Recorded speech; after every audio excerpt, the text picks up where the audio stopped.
What's up? This is Vince Carter. You're listening to the 3-Point Conversion. Check it out.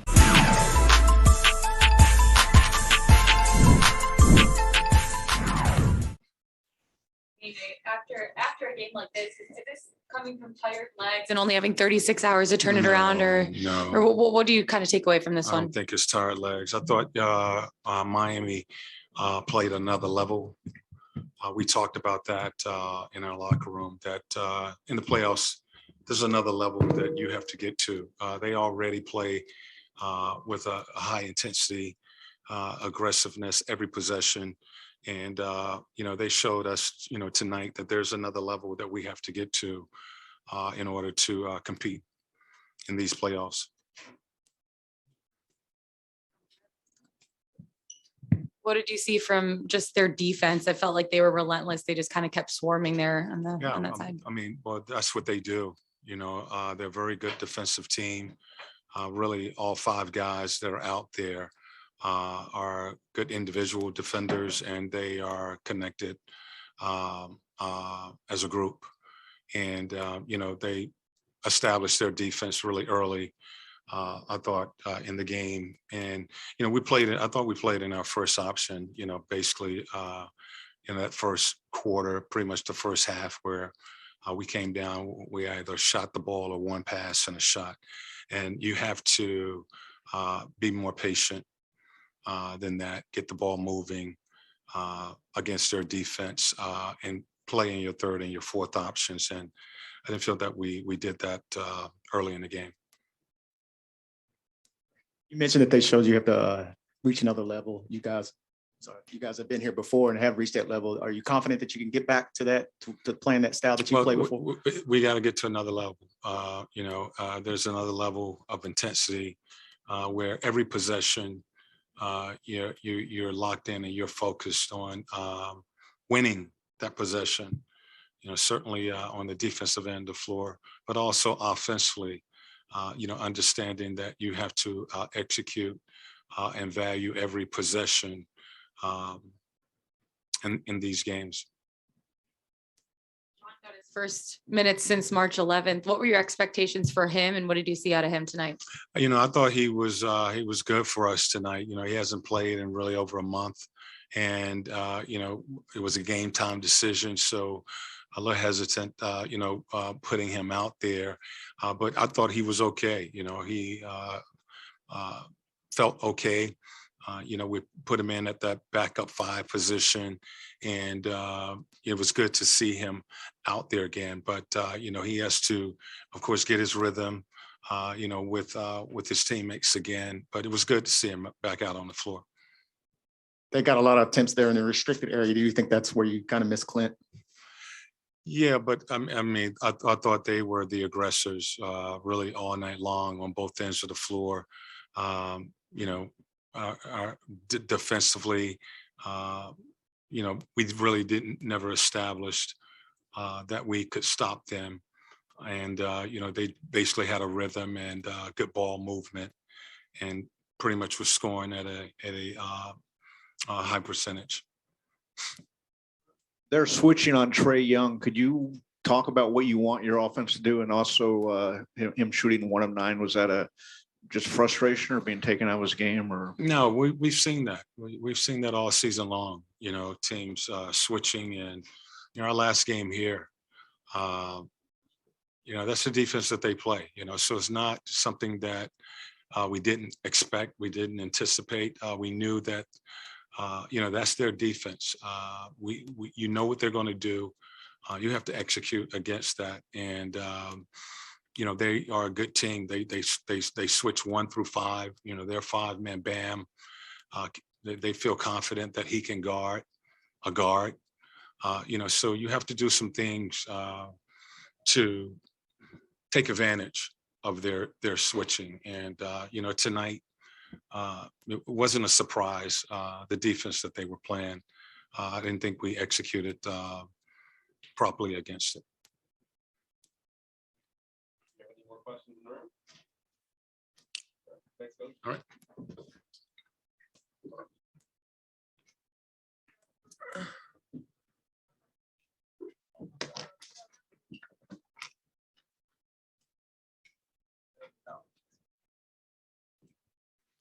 Hey, Trey, is this just one of those games that comes from tired legs, or was it something that they did on the defensive side that was tough for shots to fall? I think it's a little bit of both. I mean, we played less than 48 hours ago, 1 o'clock game. I mean, having to win 3 games straight to really just get to this point, 2 on the road. I mean, you can definitely feel, I mean, talking to guys, you definitely feel the heavy legs, but you got to give them credit. They came out aggressive. They were off, and they came out with a lot of energy, and they fed off the energy from the crowd, and just made some shots and made plays. So you got to give them credit too. They play the switching defenses aggressively. Do you think there's anything y'all could have did as a team to attack that better? We could have been. I mean, they do a lot of switching. They do a lot of switching things up too, not just switching. They do a lot of trapping. I mean, so you got to be ready to really just read off of what they do, because they do a lot of different things in different times of the game. So it's not just switching. They do a lot of trapping and things like that too. They talked about the playoff intensity that taking it up another level. And we saw that with you guys, especially that second half against Cleveland. What do you think that you guys need to bring intensity wise for game 2 here? I mean, I think it's just part of the process. I mean, they got swept here last year in the playoffs. So, I mean, they come out with a different energy. I mean, it's a part of it. I mean, winning 1 game isn't the whole thing. So got to be ready for next game, be ready for game 2, and we will. Trey, most of the time, any game on any given night, you're playing against 2-3 defenders that they're bringing at you. There's nothing defensively that you haven't seen. Mm-hmm. Take me through the process for you when you go through film in terms of making adjustments you need from game 1 to game 2, and how confident are you that you'll be able to switch things around? I mean, I'm very confident we're going to turn this around, first of all. And then second of all, whenever teams are trapping and doing things like that, it's not necessarily just me. I got to make sure my teammates are in the right place, and bringing JC back tonight. I mean, it's another guy got to get into a rhythm and a flow, but they did a lot of trapping and things like that. So it's more about getting guys to the right place and making the right reads. So it's a collective unit whenever a guy gets trapped. Speaking of JC, obviously the first time we're seeing him since March 11th. Just what did you see out of him, getting his first game action in over a month? I mean, it was good. I mean, he got some shots to fall, especially there late. So it was good to get him into a rhythm. But I mean, obviously we lost by 30, so not too much good things. So.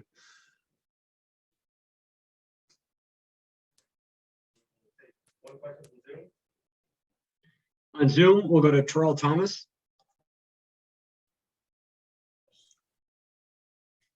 Trey, of course, with the experience that you gentlemen had from last year's playoff run, we know you guys are capable of bouncing back, but just kind of following up on what will be key for game 2. What are you expecting out of your teammates, and what are you expecting with having another game with JC in the lineup? I mean, we obviously got to go back and to the drawing board and get some things switched up and to be ready to play. Really, it's just not getting down. I mean, you got to win 4 games to win a series. You don't win 1 and win it all. So if that was the case, we'd have been in the finals last year. So I wish we just gotta keep a clear mind, stay level headed, and we will, and just be ready to go for game 2. Thank you.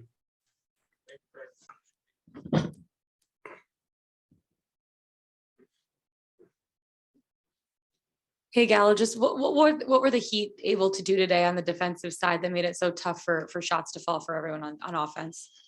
They played with way more intensity than we did, and we were not ready. They started from the beginning of the game, and we never matched it throughout the whole game. Part of that just having only 36 hours to turn it around between Cleveland and today. It's okay. We professional basketball players. We play back-to-backs the whole season. We play a lot of games, and we cannot be an excuse team. We just got to be ready to play basketball. They talked about that extra level of playoff intensity that you need to have. What do you need to see from game 1 to game 2 from your team to be able to get it done? Exactly that intensity on the offensive end of the court, defensive end of the court, everywhere. We just didn't bring it tonight. They did, we flushed this one and we think about the next one. We prepare the next one. but definitely, other than, preparing for the game plan, whatever the game plan will be, but the intensity have to be there.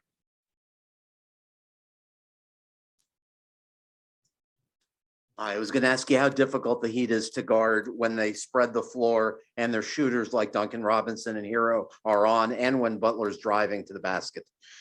It's tough. They have a lot of weapons. They have a good chemistry going on. They know what everybody can do, and of course, they've been playing together for a while now. They know each other, and they play very well, offensively and defensively. And like you said, offensively, they have a lot of weapons, and they know how to use them.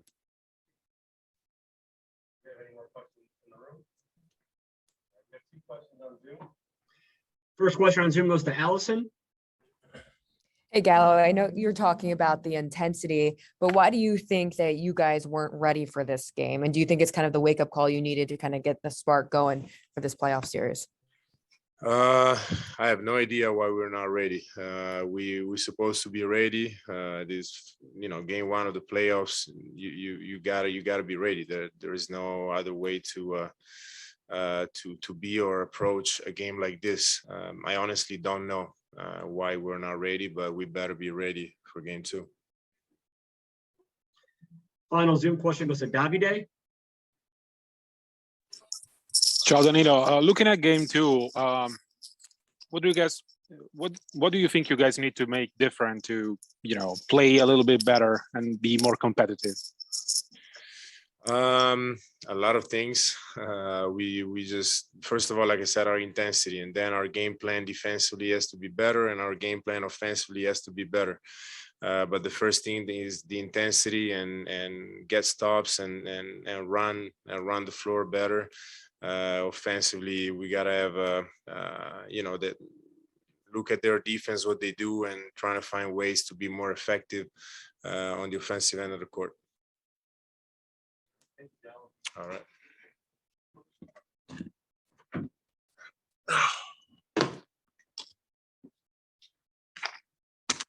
Hey, JC, obviously not the result you wanted, but your first game back since March 11th. Just how did you feel legs wise, lung wise, injury wise?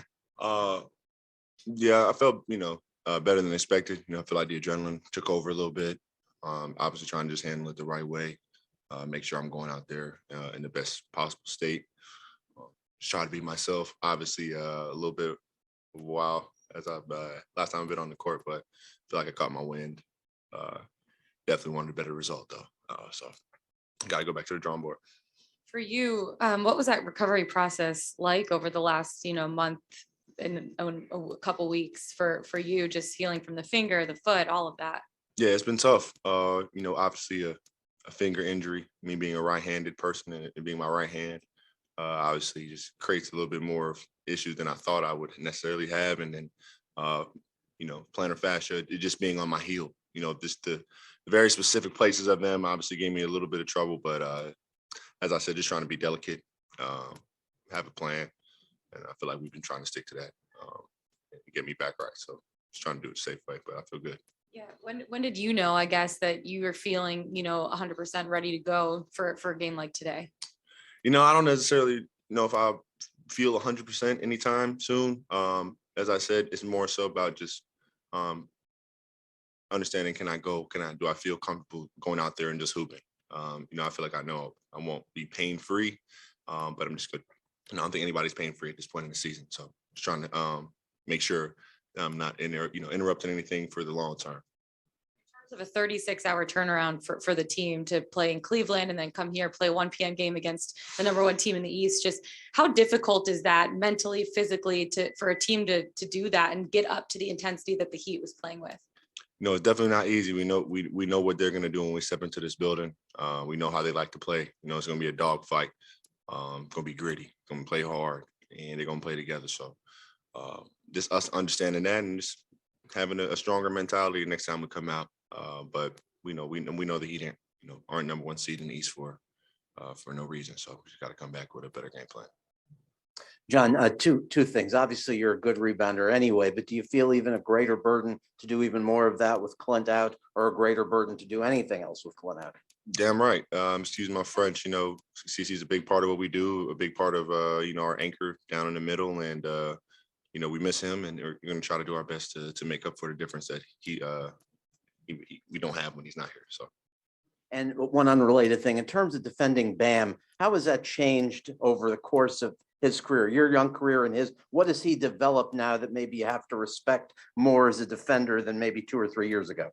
Yeah, I don't know if he's necessarily developed or, if maybe it's always been there, but his vision, just for feel for the ball, just on the ball more, using the ball and bringing it up more, and just guarding Bam on the ball instead of just only in the post. I feel like that's the biggest difference, if anything. Matching their intensity here today as the energy guy of the team. How do you feel like you can kind of step up the energy a little bit more for the next game? Man, obviously, hopefully just continue to get my win back and just fly around, talk, do what I do naturally, bring the energy, bring the juice. And that's really the only thing I can do to try to inspire guys to bring the energy, is having myself, and just try to start there.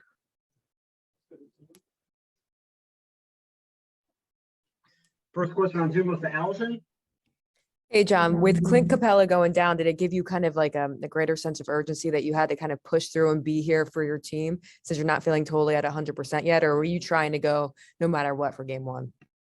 The plan was to try to get back right for sometime during the playoffs. So that was the plan. And obviously, just seeing CC go down, I hate to see anybody go down. It's my brother. It's my guy. So, of course, a little bit of extra pressure on myself, but I feel like that's warranted. We want to make up the slack for him when he gets back, until he gets back. Final Zoom question goes to Christos Saltas. Hey, John, hope you're doing well. First of all, welcome back. For this team, where did you see the confidence level at this stage, and what do you need to improve detail-wise on game 2? Confidence-wise for ourselves, I don't necessarily felt like we were wavering in confidence. I just more so felt the mentality, and how we thought the Heat were going to approach this game was a little bit less than we have liked. But in terms of things that we need to change, really just need to change our mentality, our ability to talk on defense. The open shots are going to fall, but we just need to move the ball a little bit more, and just adjust to this Miami team, a different team than we played in the regular season. Try to, use the series to its fullest extent and come back in the series. So, thank you.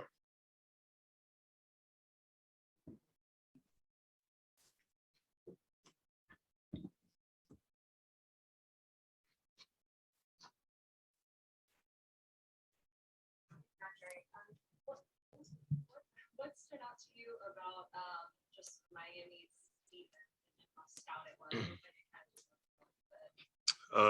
They're a good defensive team. They could switch 1 through 5, and they just came out with a lot of intensity, and they, pressured us a lot. Next game, we just gotta, be able to face that pressure, be able to attack it, and just read the defense from there. Is there anything y'all can do, or I guess how do you kind of level up that intensity? Is it just mental, or is it X's and O's as well? Yeah, it's just mental. Just everybody got to come out and play their hardest. That's the biggest thing. Where do you see the biggest adjustment between game 1 and game 2 for you guys? And how difficult is it to turn it around like that in 36 hours after landing at 3 a.m. and having to come out, 36 hours later? It's the playoffs. I feel like that's not really an excuse. I feel like at this time of the year, no matter what the break is, how long you're resting, we gotta be ready to play. And there's no excuse to come out how we did.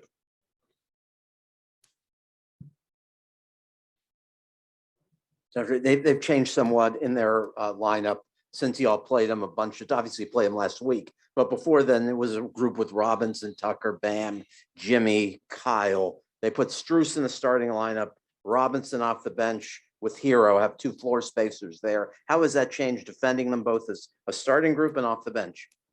It doesn't really change anything from our defensive game planning. Our game planning stayed the same. We just had to get out to shooters. That's all. We let them get a lot of open shots. We were kind of overhelping at times. So just really getting out to them, I feel like that would limit a few of the shots that they had. As a team that has a lot of good shooters, how tough is it when you have Hero, who wasn't on his game tonight, but has been all season, and Robinson both out there spacing the floor on a second unit? They're both great shooters. So, just having them on the floor with, guys like Jimmy and Bam, you got to be, where to roll, pick and roll and things like that. So it creates a lot of problems, but we'll be good. We'll figure it out.